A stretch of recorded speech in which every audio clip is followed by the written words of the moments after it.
ரஷ்யாவை சேர்ந்த ஹேக்கர் குழு கடந்த ஓராண்டாக அமெரிக்க அணு விஞ்ஞானிகள், பாதுகாப்புத்துறை ஒப்பந்த நிறுவனங்கள் மற்றும் அரசு ஊழியர்களை குறிவைத்து இணைய உளவு நடவடிக்கையில் ஈடுபட்டதாக தனியார் இணைய பாதுகாப்பு ஆய்வாளர்களும் அமெரிக்கா மற்றும் அதன் கூட்டணி உளவு அமைப்புகளும் எச்சரித்துள்ளன.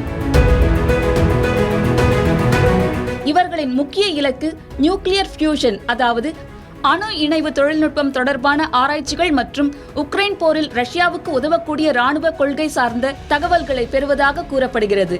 அமெரிக்க மின்னஞ்சல் பாதுகாப்பு நிறுவனமான ப்ரூஃப் பாயிண்ட் நடத்திய விசாரணையில் அமெரிக்க அணு ஆராய்ச்சி மையங்கள் மற்றும் பாதுகாப்பு தொழில்துறையில் பயன்படுத்தப்படும் மின்னஞ்சல் சேவையகங்கள் தாக்குதலுக்கு உள்ளாக்கப்பட்டதாக தெரிய வந்துள்ளது. இதில் மின்னஞ்சலில் உள்ள இணைப்பை கிளிக் செய்ய தேவையில்லை.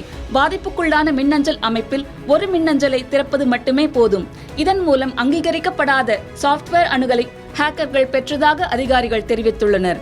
இந்த வழியில் 3 மாத மின்னஞ்சல் தொடர்புகள் மற்றும் ஒரு நிறுவனத்தின் முழு மின்னஞ்சல் முகவரி பட்டியலையும் திருட முடியும் என்று எச்சரிக்கப்பட்டுள்ளது.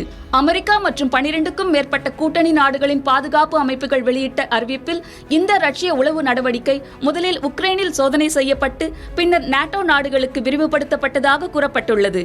பாதுகாப்பு, கல்வி, எரிசக்தி, சட்ட அமலாக்கம், மத்திய மற்றும் உள்ளாட்சி அரசு துறைகளும் இந்த தாக்குதலின் இலக்குகளாக இருந்ததாக தெரிவிக்கப்பட்டுள்ளது.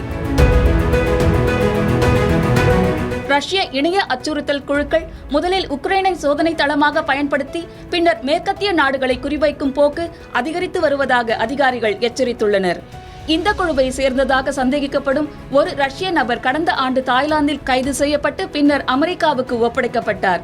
2022ஆம் ஆண்டு உக்ரைன் மீதான முழுமையான படையெடுப்புக்கு பிறகு குறைந்திருந்த ரஷ்ய இணைய தாக்குதல்கள் கடந்த ஓராண்டாக மீண்டும் அதிகரித்துள்ளதாக FBI அதிகாரிகளும் தெரிவித்துள்ளனர்.